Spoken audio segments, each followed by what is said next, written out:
오늘 우리 예수님께서 어떻게 하면 한을 풀 수 있겠느냐 하는 이 말씀이십니다. 답은 매우 간단했습니다. 기도였습니다. 기도하라. 그러면 어떠한 한이라도 풀릴 수 있을 것이다. 이 이야기를 18장에 보니까 세 가지 사건을 거듭 강조하시면서 기도를 말씀하고 있습니다. 하나는 한을 맺힌 한 여인을 예로 들고 있습니다.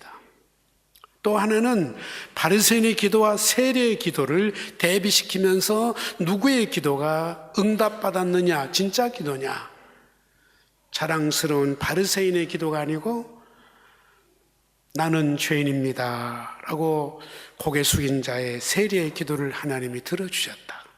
그가 의롭다함을 얻게 되었느니라 하는 말씀이 바로 이어서 나옵니다. 그리고 후반부에 가면은 여리고성에 맹인이 등장합니다. 예수님이 지나간다는 소식을 듣고 고래고래 소리 지르면서 나사렛 예수여 저를 불쌍히 해 주십시오. 한 맺힌 이 눈을 좀 뜨고 보게 해 주십시오. 소리를 고래고래 질렀다는데 모든 사람이 다 듣기 싫다고 만류했지만 주님만이 그 한 맺힌 부르짖은 소리를 들으시고 내 믿음이 너를 구원하였느니라. 눈을 띄워서 밝은 세상을 보게 하시고 돌려보냈다라는 이야기가 있습니다. 이 모든 세 개의 사건이 공통된 점은 기도입니다. 기도는 어떤 것인가? 얼마나 능력 있는 것인가? 어떻게 기도를 해야 되는 것인가? 기도하는 방법까지 우리 예수님께서 말씀을 하셨습니다. 이런 점에서 1절을 우리가 다시 한번 보십시다. 예수께서 그들에게 항상 기도하고 낭망하지 말아야 할 것을 비유로 말씀하여. 그들이 누구입니까? 제자들이죠. 예수님께 제자들에게 이렇게 말씀을 하십니다. 기도는 항상 해야 합니다. 기도하다 응답되지 않는다고 절대로 포기하자면 안 됩니다. 이 말은 뭘 전제합니까? 기도는 하나님 반드시 들으신다. 그리고 때가 되면 반드시 응답해 주신다. 이걸 우리 예수님이 강조를 하셨습니다. 우리 예수님께 제자들에게 늘 가르치시고 강조하시고 훈련시키시고 그리고 본을 보여준 게 하나 있다라면 기도였습니다. 성경 보세요. 기도를 얼마나 강조하시는지. 예를 들면 요한복음 14장, 15장, 16장은 예수님 마지막 고별 설교라고 합니다. 그리고 17장에 예수님은 기도하십니다. 14장 1절에 이렇게 시작합니다. 너희는 마음에 근심하지 말라. 너희는 또 누굽니까? 여기도 역시 제자들이었습니다.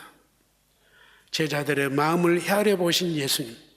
3년 동안 훈련을 시켰음에도 불구하고 그들의 걱정하고 염려하는 그 편안없는 마음을 보시고 예수님이 안타까이 하시면서 하신 말씀이죠. 너희는 마음에 근심하지 말아라. 하나님을 믿으니 또 나를 믿어라. 믿어라. 그리고 13절에 말합니다. 너희가 내 이름으로 무엇을 구하든지 내가 행하리니 아버지로 하여금 아들로 말미암아 영광을 받으시게 하려 함이라.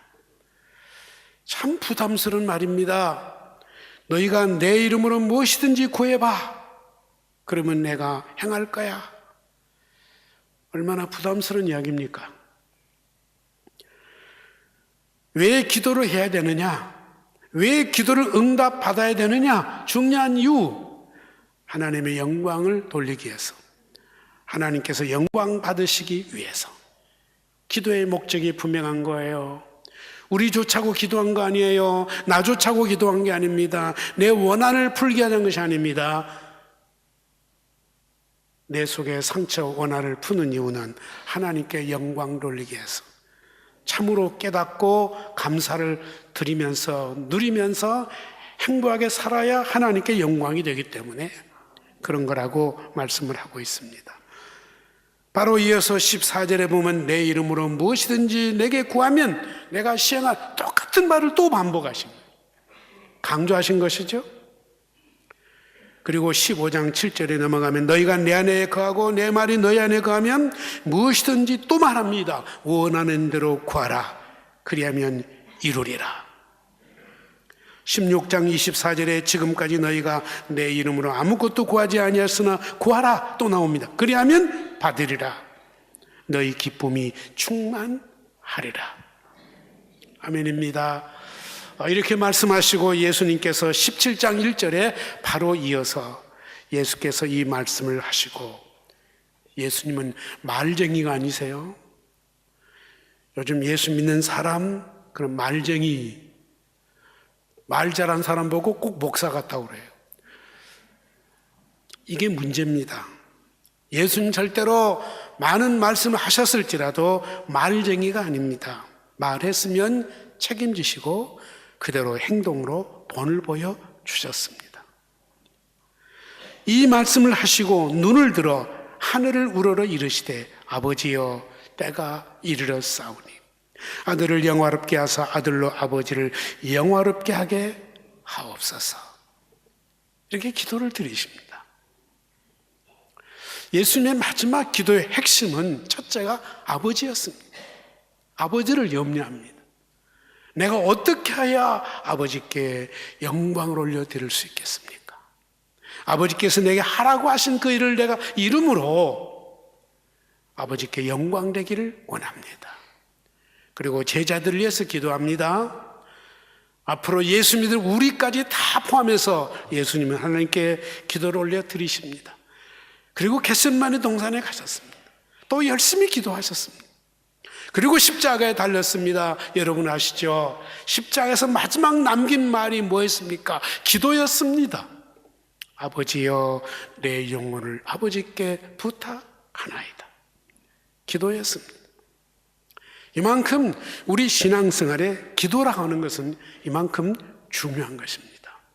왜냐고요? 우리가 알고 있잖아요. 기도는 사람의 호흡과도 같습니다. 숨 쉬지 못하면 죽는 목숨. 그래서 맺힌 가슴, 한이 맺히면 가슴앓이를 해요. 숨을 제대로 못 쉬어요. 그러니 살 수가 있겠습니까? 숨이 꽉 막혀 와요. 제대로 볼 수도 없고 제대로 들을 수도 없고 생각도 제대로 할 수가 없는 거예요. 한을 풀고 살아야 돼요. 그러려면 소통이 돼야 돼요. 할렐루야. 사람은 호흡을 쉬어야 되고 인간관계 속에서 소통을 하고 살아야 인간의 삶이 되는 것이지. 지난주에 이미 말씀을 드렸습니다. 누가 가족입니까? 소통이 되는 사람이 가족인 거예요. 그게 한 가족입니다.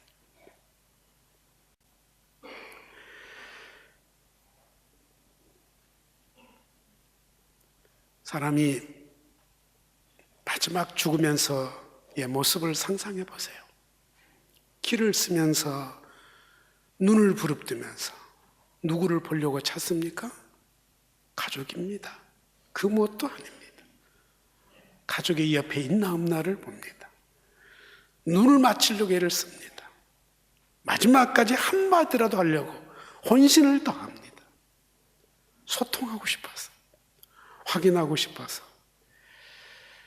이게 기도라고 하는 것입니다. 우리는 아무리 구제하고 싶어도 돈 없으면 못해요. 아무리 열심히 섬기고 싶지만은 건강 없으면 못해요. 그러나 마지막 숨을 거두면서도 할 수 있는 것 한 가지 있어요. 대화하는 겁니다. 소통하는 것입니다. 손 한 번 더 만져보고 싶고, 사랑한다고 말 한마디 더 해보고 싶고, 미안하다고 용서를 빌고 싶은 마음이 간절한 게 이게 소통입니다. 이게 기도라고 하는 것입니다. 그래서 시간 없어요, 피곤해요, 마음이 속상해요, 이건 이유가 될 수가 없다는 거예요. 왜냐하면 사람이 죽는 마지막의 모습을 보십시오. 무엇이 중요한 것인지를 우리가 다시 한번 볼 수 있게 되는 것입니다. 이것이 소통이고 이것이 관계이고 이것이 기도이라고 오늘 우리에게 말씀을 하고 있습니다. 예수님이 이렇게 말씀을 해 놓으시고 불의한 재판관의 이야기를 하십니다. 재판관인의 직위 자체가 고소가 오면 재판을 해줄 책임이 있는 거예요. 그런데 이 억울한 일을 당한 한 여인이 와서 그렇게 호소를 해도 재판을 안 해주는 재판장. 그래서 나쁜 재판장, 불의한 재판관. 이제는 성경이 이렇게 말합니다. 첫째, 그는 하나님을 두려워하지 않았습니다. 얼마나 오만한 죄입니까? 둘째, 사람을 무시한 사람이었다. 업신여긴 사람. 얼마나 나쁜 사람. 이런 사람이 재판관이 되었다는 것은 그 사회가 엄청나게 상처를 입게 되고 불행한 사회가 되는 것입니다. 역으로 보세요. 하나님을 무시한 사람이 뭘 두려워하느냐? 세상의 권력을 두려워하게 되어 있습니다. 세상의 힘을 두려워합니다. 두 번째, 사람 무시한 사람은 뭘 좋아하는 사람이냐? 돈을 좋아하는 사람입니다. 그러니까 이 여인은 권력의 배경도 없고 아는 사람도 없고 돈도 없다라는 이야기예요. 그러니까 이 재판관을 감동시킬 수 있는 조건은 아무것도 가진 것이 없는 불쌍하되 불쌍한, 억울한 일을 당했어도 호소할 곳이 없는, 호소할 수 있는 것이 법적으로 딱 하나 재판관인데 재판관까지도 거절해버리는 이 불쌍한 여인. 우리 예수님께서 이 이야기를 하셨습니다. 근데 이 여인이 할 수 있는 것 딱 한 가지, 뭐예요? 3절에 자주 이 재판관을 찾아가서 호소를 하는 겁니다. 이 여인이 할 수 있는 것 딱 한 가지, 마지막까지. 이 말은 우리 예수 믿는 사람이 아무리 어려워도 마지막까지 할 수 있는 것 딱 한 가지, 이미 제가 설명드렸어요. 죽으면서도 할 수 있는 것, 기도를 하고. 이 여인이 할 수 있는 것은 호소하는 것입니다. 요즘 말하면 1인 시데모를 한 거요. 티켓 들고 이 법관에 사저든지 아니면 사무실 앞에든지, 비가 오든지 누가 눈이 오든지 사람이 비웃든지 말든지 도저히 억울함 품고 살 수 없으니까 이것만 해결해 주시라고 티켓을 써가지고 저희 원한을 풀어주세요, 재판 좀 해주세요. 날마다 시위를 하는데 출근할 때 보이고 퇴근할 때 보이고 밥 먹으러 나가면 또 보이고, 너무 귀찮아서. 내가 하나님도 두렵지 않고 사람도 무시하는 나지만 이 여인의 기도를 들어준 것, 이것도 불의한 재판관이에요. 왜 들어줘요? 귀찮아서. 옳고 그르냐를 떠나서 재판관이기 때문에 해준 것이 아니라 자기 자신이 귀찮아서, 수치스러워서 이 재판을 하게 되었다라고. 누가 이런 이야기를 하고 계세요? 우리 예수님께서. 우리 좋으신 하나님을 누구에게다 비교를 해요? 이 불의한 재판관에다가 같이 비교를 해요. 그러면 우리 하나님은 명예훼손죄로 고발할 수 있어요. 내가 어떻게 불의한 재판관이냐? 근데 우리 예수님께서 이렇게까지 이야기를 해요. 그러면 우리는 이렇게 오해할 수 있습니다. 하나님께 떼쓰면 들어주신다. 기도할 때도 떼쓰듯이 해라, 그런 뜻입니까? 아니에요. 오직이 기도를 안 하면 기도하라고 이렇게까지 하나님을 불의한 재판에게까지 비교를 하면서까지 이렇게 주님이 권면을 하겠습니까? 제자들이 기도를 안 해요. 그렇게 말해도 안 해요. 얼마나 답답하셨으면 오늘 또 기도하라 해놓고 이 이야기로 시작했겠습니까? 오늘은 우리 예수님의 마음을 시원케 해드리는 월강인이 되기를 바랍니다. 그렇게 해서는 뭐 해야 돼요? 기도해야 됩니다. 기도해야 돼요. 오늘 여기 중요한 말씀은 하물며라고 하는 단어입니다. 하물며. 불의한 재판관도 와서 귀찮게 하니까 들어줬다는데, 하물며 택한 택하신 자기 백성의 원한의 소리를 하나님이 안 들어주시겠느냐? 하물며 속히 들어주시리라. 오늘 말씀의 핵심입니다. 여기 하물며란 말이 또 있어요. 마태복음 7장 11절에 너희가 악한 자라도 좋은 것으로 자식에게 줄 줄 알거든 하물며 하늘에 계신 너희 아버지께서 구하는 자에게 좋은 것으로 주시지 않겠느냐? 여기는 악한 부모에다 비교를 했습니다. 우리 예수님은 자신 있게 말씀했습니다. 기도하면 하나님이 들어주신다라는 것을 이렇게까지 이야기를 하고 있습니다. 구하라. 그 다음에 보세요. 구하라. 찾으라. 안 통하네요. 소통하자고 그랬는데. 구하라. 찾으라. 두드리라. 왜 이렇게 리듬 감각으로 시적으로 반복하면서 이렇게 말씀하셨을까요? 이해하시죠? 기도의 확신을 이렇게 강조합니다. 그리고 기도는 하나님이 기도 안 해도 들어주신다는 것이 아니라 구하고 찾고 계속 두드리면 하나님이 기도를 들어주신다는 거예요. 힘써 기도하라는 것을 가르쳐주고 있어요. 왜 그러냐? 우리가 필요성도 느끼지 못한 하나님 미리 알아서 다 채워주면 가치를 몰라요. 비지떡을 쓰는 거예요. 이럴 때는 주는 사람도 속상하고 쓰는 사람도 좋지가 않아요. 하나님은 절대로 낭비하신 분이 아니세요. 철저하신 분이세요. 먹다가 버린 부스러기도 주우신, 그리고 몇 바구니인지 바구니 숫자까지 헤아르신 분이 하나님이세요. 아무리 하나님이 풍성하고 부유하시지만 낭비하는 것까지 원치 않으세요. 그래서 그 본인이 정말 필요하다 깨달을 때까지 기다리시는 하나님이십니다. 예를 들면 요한복음 21장에 예수님이 십자가에 죽으신 다음에 제자들이 실망하고 7명의 제자가 고향으로 돌아가서 밤새도록 고기를 잡았습니다. 새벽녘이 다가왔습니다. 그래도 한 마리도 못 잡았다. 그래서 이제 그물을 접고 바닷가로 가까이 오는데 바닷가에 누군가 서 있습니다. 그분이 말씀하십니다. 얘들아, 고기 잡았니? 한 마리도 못 잡았습니다. 그럼 오른편에 던져봐. 그렇게 던졌습니다. 그랬더니 그물이 찢어질 만큼 고기를 잡았다. 그때부터 서 있는 바닷가에 서 있는 사람을 다시 유심히 보기 시작했는데 옆에 있는 요한이 말합니다. 예수님이다. 베드로가 그 위에 입었던 겉옷을 벗어붙이고 물에 뛰어들어서 주님께로 향해 왔다. 와서 보니까 이미 주님은 숯불을 펴놓고 떡과 고기를 부어놓고 계셨다. 그럼 주님은 언제 오셨을까요?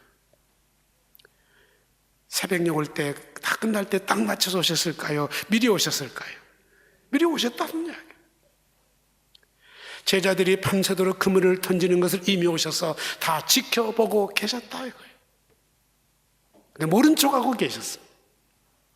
마지막 포기하고 그물을 씻을 때까지 기다리시는 주님이셨다. 무슨 뜻인지 아시겠죠? 너희들이 그물을 다시 잡아보겠다 했으니까 끝까지 해봐 한번. 너희들이 그물을 놓을 때까지 한번 해봐. 지켜보신 분이.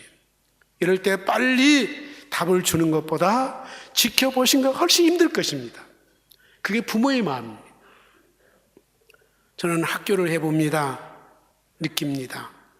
누가 좋은 부모냐? 스스로 아이가 할 수 있을 때까지 기다려주고 스스로 할 수 있도록 도와준 부모가 좋은 부모입니다. 아이가 요구한 대로 다 들어주신 부모는 아이를 망치는 부모입니다. 좋은 부모가 아닙니다. 우리 하나님은 우리를 훈련시키는데 철저하게 가장 최선의 방법으로 저희들을 훈련을 시키고 계신 거예요. 한참 떡을 떼는 그때도 주님은 바로 대답하는 한참 떡을 떼고 먹는 다음에서야 차분하게 베드로에게 묻습니다. 너 나를 사랑하니? 보세요. 예전 같으면 나서기 좋아하고 우쭐하고 영웅심리 강하고 다일질적이고 아는 척하기 좋아하고 그런 베드로가 어떻게 돼요? 고개 숙이고 눈물을 떨어뜨리면서 내가 사랑하는 줄을 주께서 아십니다. 얼마나 진솔한 대답이에요. 이걸 우리 주님이 요구하신 거예요. 네가 참으로 깨닫고 네 마음속에서 우러나오는 고백이 나올 때까지 기다리는데 그게 진짜 기도라고 말이에요. 가장 진실하고 가장 정직하고 가장 겸손하고 가장 신실한 게 뭔지 아세요? 가장 거룩한 언어가 기도라는 언어예요. 가장 거룩한 언어예요. 영적인 언어죠. 그런데 우리가 이런 기도를 생각도 없이 그냥 입에 나오는 대로 하는 게 기도냐 이거예요. 특별히 이 불쌍한 여인에게는 한 맺힌 하소연, 내 원한 좀 풀어주세요. 거두절미하고 내 원한 좀 풀어주세요. 그랬다라는 거예요. 무슨 형식이 필요하겠습니까? 무슨 꾸밈이 필요하겠습니까? 절박한 순간에 정직하게 구하면 되는 거예요. 내 마음을 솔직하게 그대로 하나님 앞에 털어놓으면 됩니다. 할렐루야. 깨닫고 보면 하나님이 나의 아버지요 예수 그리스도가 나의 구원자이시요 성령이 내 안에 오셔서 나와 함께 하심을 믿습니다. 그리고 지금 하나님이 계신다고 가정이 아니라 지금 내 앞에 계시잖아요. 성령은 내 안에 계시잖아요. 이걸 믿고 대화를 시작해 보세요. 못할 말이 어디 있겠어요? 무슨 형식이 필요하겠어요? 진솔하게 있는 대로 고백하면 되는 거예요. 그래서 한을 풀 수 있는 비결 첫째, 기도입니다. 할렐루야, 기도입니다. 너희 중에 병든 자가 있느냐? 저는 장로를 청할 것이요 장로는 그들을 위하여 기도할지니라. 할렐루야. 믿음의 기도는 역사하는 힘이 크니라. 믿습니다. 기도요. 두 번째는 믿음입니다. 믿음. 오늘 또 나와 있죠. 믿고 기도하면 되는데 8절에 세상에 믿는 자를 보시겠느냐고 걱정하셨습니다. 믿는 자에게는 능치 못함이 없음을 믿습니다. 하나님이 계십니다. 내 기도를 듣고 계십니다. 들어주실 것을 믿습니다. 이걸 확신하고 기도를 하시라고, 대화를 하시라고요. 그리고 하나 있습니다. 고하십시오. 구체적으로 고하십시오. 내 마음을 그대로 주님 앞에 털어놓으십시오. 기도자의 가장 좋은 자세는 바리새인과 세리를 놓고 주님이 보여주셨어요. 자랑하는 기도, 꾸미는 기도가 아니고 감히 고개도 못 들고 엎드려 나는 죄인입니다. 나는 죄인입니다 했던 그 세리의 기도를 하나님이 들으시고 의롭다 함을 얻으리라. 이게 핵심이거든요. 그래서 하나님 앞에서 가장 좋은 자세는 뭐냐? 바로 내가 죄인입니다 하고 겸손하게 고백하는 것입니다. 할렐루야. 고백하는 것입니다. 사랑하는 성도 여러분들, 저도 마찬가지입니다. 마음의 무거운 부담감, 속상한 거, 한 맺힌 거 주님 앞에 어느 날 나를 정하시고 혼자 힘들면 믿을 만한 분 데리시고 교회로 오시든지 기도원을 가시든지 제일 좋은 장소 교회입니다. 바로 이 자리입니다. 오셔서 같이 낱낱이 하나님께 구하면서 기도하세요. 하나님께서 그 마음을 만져 주실 것입니다. 치유해 주실 것입니다. 그래야 살잖아요. 건강하게 살 수가 있잖아요. 이렇게 되기를 축원합니다.